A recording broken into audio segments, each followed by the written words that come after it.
Hi guys, in today's video we're going to be talking about what I loved and didn't love about working labor and delivery. I worked labor and delivery for a little over a year and I've transitioned away from that. I want to kind of go back and talk about what some of my favorite things were and some of my least favorite things were. In any job or position you're going to have things that you like and things that you don't like. I feel like working in nursing, sometimes one of those lists can be way bigger than the other. I feel like my list for labor and delivery is pretty evenly balanced. We'll talk about first what I loved about working labor and delivery. So one of the things I really liked about working labor and delivery was helping new parents become parents. That was one of the most special things. Getting to see them meet their baby for the first time, getting to teach them how to do everything, how to change diapers. That was such a special experience. Two people come in, they've never had a kid before, and I just know how the next year is going to be for them, at least a little bit. And it's always so different when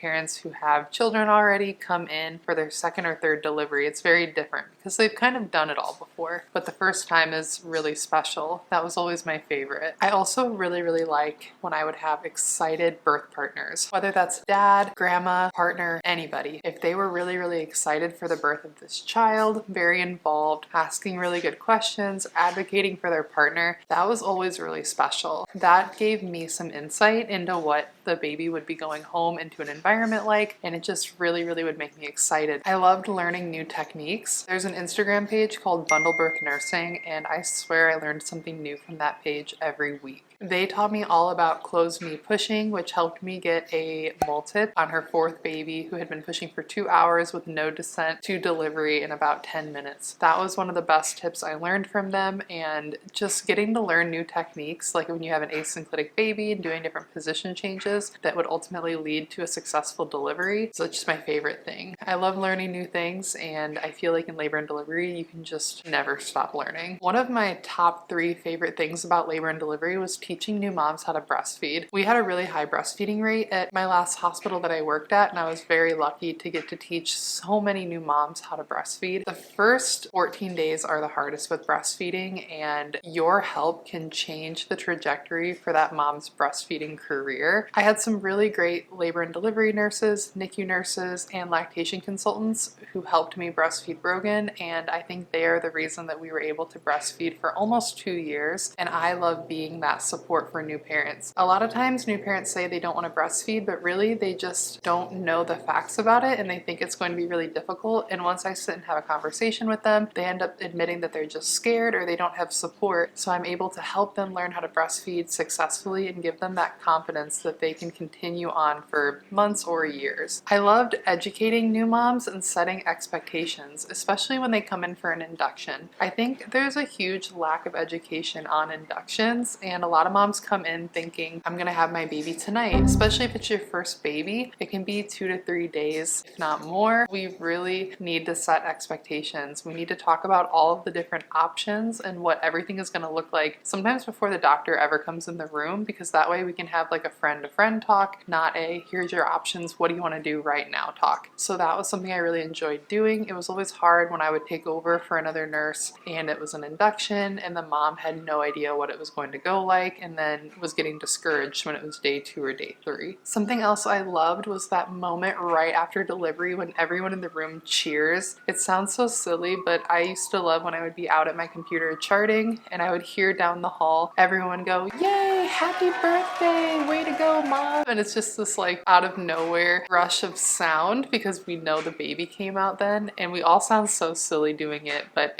even at the new hospital I worked at, they did the same thing. It's just instinctual, I feel like. You want to tell the mom, like, you did it, good job. You want to get her good hormones going, so we all kind of congratulate her and we all cheer, and it's so exciting to see that baby come out, open its eyes, take a breath. It's just really probably one of the best parts of being a labor and delivery nurse, I feel like. I love advocating for patients. That was always something that really meant a lot to me. when I had a patient who was going natural and we had a provider who was doing everything right, but just really offering a lot of pain medication or an epidural, and they maybe don't know that this mom is really, really passionate about going natural. I loved being able to kind of step in and be like, hey, me and her have already talked. She knows if she wants something to ask for it, or her partner will ask for it, but let's not put that in her face over and over again when she's really trying to focus on going natural. We don't need that. That was something that was really important to me and I really enjoyed doing. I loved when we would have new intern doctors and they were just so willing to learn and so great and friendly. I can think of a few off the top of my head that were just like the best to work with, and I actually feel like I formed a really good friendship with them. That was just the best, because I feel like as your years go on as a resident, like you learn different things and different priorities, but those new interns are like brand new and they need a friend, they need guidance, they need someone to be friendly to them, and I loved being able to do that. It always meant a lot to me. I loved swaddling new babies in warm blankets. The look on their face was always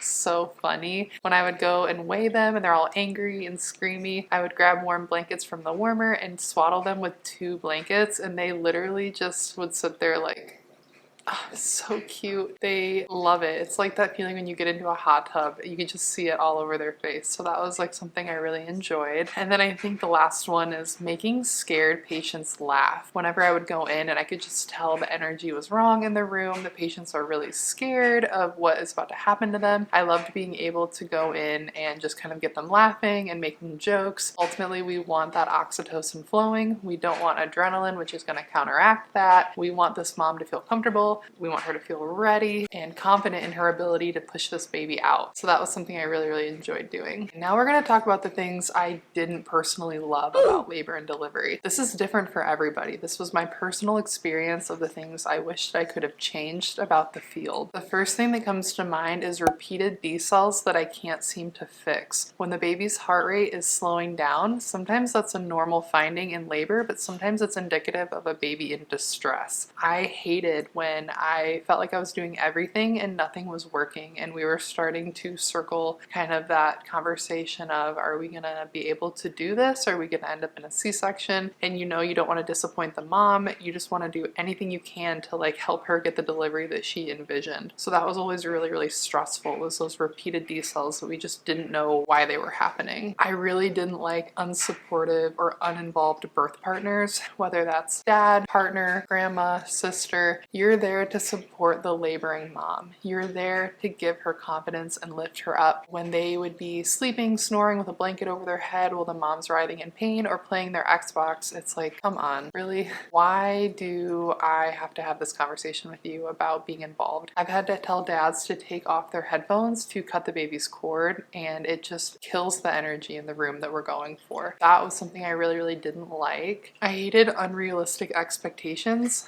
I would always do my best to try to fix this and talk about expectations beforehand, but sometimes, I don't know what it is, but like the expectations would just be very unrealistic with the patient. That just is gonna set us all up for failure and for disappointment. Like, one thing is having a completely pain-free labor. That's just not going to happen. Even with a really good epidural, you're going to feel some amount of pain and pressure when it's time to have the baby. Epidurals aren't perfect. I would say they take away maybe 50 to 75% of the pain. Some people are very, very lucky and they feel nothing, but most of the time you're still gonna have pain. And I think that was always a really hard conversation to have with patients when they were just expecting no pain. Like, that's just not going to happen. And they would get angry and scream at us, and it was like, obviously, I don't take it personally because you're in labor and I get it. This one is a pretty obvious one, but anytime a mom or a baby wouldn't make it, that was really, really hard. Whether they knew coming in that the baby had passed away, or the baby passed away during labor, or something happened with the mom where she passed away, that's very uncommon. It was just really,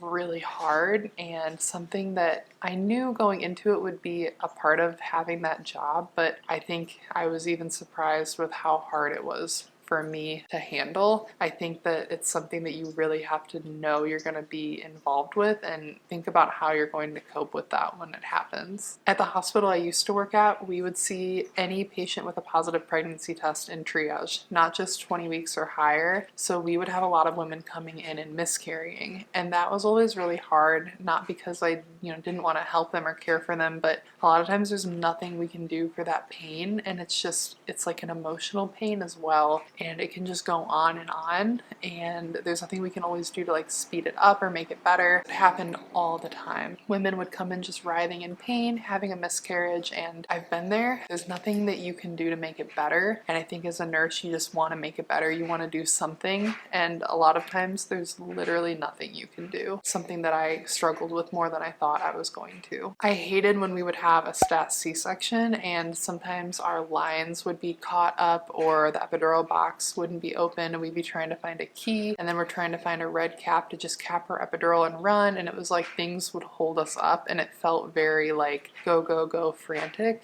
and I really, really hated that. Like, it was just, when it comes to a baby in a mom's life, I always had trouble keeping my anxiety controlled. When I worked in the emergency department, it didn't bother me as much when we would have codes and everything because emergencies happen all the time. It's very unexpected, but a lot of times patients were older. It wasn't like a mom and a baby, so that was just really, really hard. I hated in labor and delivery how it's kind of a hostage situation. Like, we all have our goal of getting the baby out successfully, but sometimes the baby just doesn't tolerate anything and we have to just do what the baby wants. If we're trying one position and the baby has a huge decel, then we try another position and then the mom's like, I don't like this position, but we can't do anything about it because it's the only position the baby will tolerate. That was really hard because it's kind of truly a hostage situation between us and the baby. I was always very cognizant and very afraid of giving a mom birth trauma. So many women have birth trauma, and a lot of times you'll hear that it's because of something a nurse did, and I worried about that all the time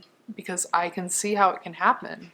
You don't realize your impact on the patient, and as a patient, I've had a kid before. I had great nurses, but I totally could understand how you have two patients, you're running back and forth between the rooms, and something happens, and that is a core memory for that mom that literally traumatizes her for life, and you didn't even realize that it happened. It didn't even cross your mind as something like that. So I was always worried and trying to think of every single thing I was doing from the eyes of the patient, and I feel like that kind of have trouble just like acting naturally because I was like, is she gonna think this is traumatizing? Is she gonna feel weird about this? And I kind of was overthinking things a lot. I didn't love that in labor and delivery, a lot of times it's an up and down roller coaster. Things will be fine, things will be happy, and then baby will have a huge decel or mom will start bleeding really heavy, and it's like, what is going on? We're calling the doctors, and it gets all like 0 to 100 really fast. That up and down kind of kept me in the state of like I could never relax. I always felt like I needed to be hyper vigilant because the second you let your guard down, something will happen. Even on postpartum, you check on your patient all night long, everything's fine, fundal checks are great, and then 6 a.m. rounds, they go in and her C-section scar is heavily bleeding, and you swore you just looked at it, but somehow you missed it. And things like that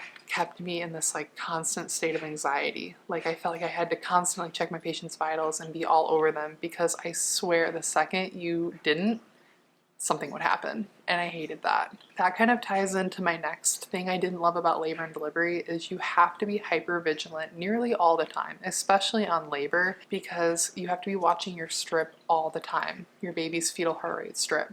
And it felt like the second I would go into the med room, the supply room, or go to use the bathroom, I'd come back and there would have been a huge decel, or the second you walk away, your charge nurse is calling you, hey, your baby's down. And it was like, you could never look away from the monitor. Like, even to chart, it felt like I had to constantly be glancing up at my strip, because the second you think that everything's fine, the baby has a huge prolonged decel and the doctors are calling you and everyone's running in, and it's like, what's going on? And you have to be like, oh, I don't know. You know what I mean? Like, it felt like you constantly had to be watching and like ready to jump out of your seat at any given moment. And that was a lot for me. Like, I felt like I could never relax for 12 hours. And so I was just anxious all the time. And that kind of ties into my last thing, is that I felt like I worried for 12 hours straight when I worked labor and delivery. I don't know if it always started that way, but as time went on and I was more fully on my own, I kind of realized the importance of my job. I'm looking out for that mom and that baby. Ultimately, that's my patient and I need to be watching them at all times. Yes, you have a charge nurse and you have your coworkers, but especially when another emergency is going on, no one is watching your patient. You need to be watching them. And when things would go wrong, it always felt very much like personal, like what did I do wrong? And that's not the right mindset to have in nursing in general. And I couldn't separate myself from that. I was having a lot of trouble keeping my anxiety in check and being able to look away from my monitor. I don't know if it's because I had a few bad experiences and I witnessed some stat C-sections that were a little bit, I don't want to use the word traumatizing because clearly it was much worse for the patient, like 100,000 times worse for the patient than it was for me, but just kind of being involved in that and seeing it play out, I just didn't want that so bad because I was so scared of it. And because of that, I would worry all the time. So I felt like all of that tied together, this is a pretty good explanation of why I needed to step away from it, because I feel like no matter where I would go right now, I think I would kind of fall back into that. And I think I need some time away to let my own anxiety sort of come back down to a reasonable level. But yeah, not to make this about me, but I feel like this was a good explanation of everything I liked and didn't like about labor and delivery nursing. Let me know in the comments what you think about labor and delivery nursing, if you've had some of these experiences or if you've found things that help with any of this, because I would love to give these tips to new nurses or even experienced nurses that are kind of running into what I experienced. If you guys have Instagram, come over and follow me. I'm pretty active on my stories. I like to chat with you guys a lot. I feel like I'm getting a lot of people from YouTube now and I'm making like a whole other community on there, so I would love to have you be a part of that. Thank you guys so much for watching and I'll see you next time. Bye guys.